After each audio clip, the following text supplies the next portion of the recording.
Tuwing Enero, ipinagdiriwang ng World Health Organization ang Cervical Cancer Awareness Month.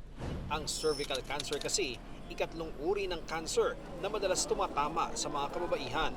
Sa huling talangan ng International Agency for Research on Cancer ng WHO, nasa 8,549 ang mga Pinay na tinamaan ng cervical cancer.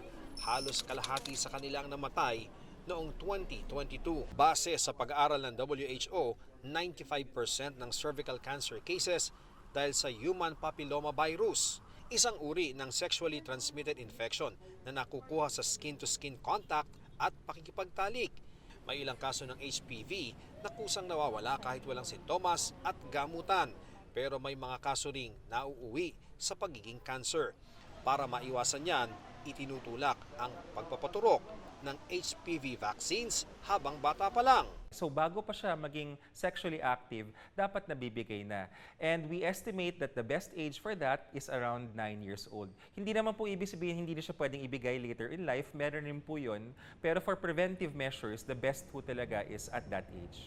Ngayon, pinaplansya na ng Department of Health ang rollout ng bakuna na sa second quarter masisimulan. Kasi mahal yung HPV vaccination, 4,000 per dose, 2 doses, 8,000 per 9-year-old girl. Pinondohan na ako ni President for 2025. For 2025, we can vaccinate all Filipino girls. And ang effect niyan, mawawala ang cervical cancer. Makakatuwang ng DOH sa programa ang Department of Education dahil sa mga eskwelahan gagawin ang pagbabakuna. Kababaihan ang nagkakaroon ng cervical cancer kaya naman sila ang target na mabigyan ng HPV vaccine. Pero ayon sa DOH, maging ang mga kalalakihan, tinitingnan din na mabigyan ng nasabing bakuna.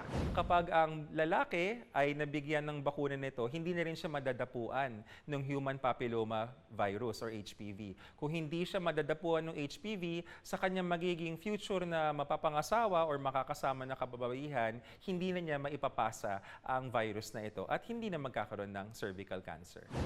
So we can, ang breast cancer, meron yung dietary effects pero so, ayan, punta tayo sa smoking, lung cancer.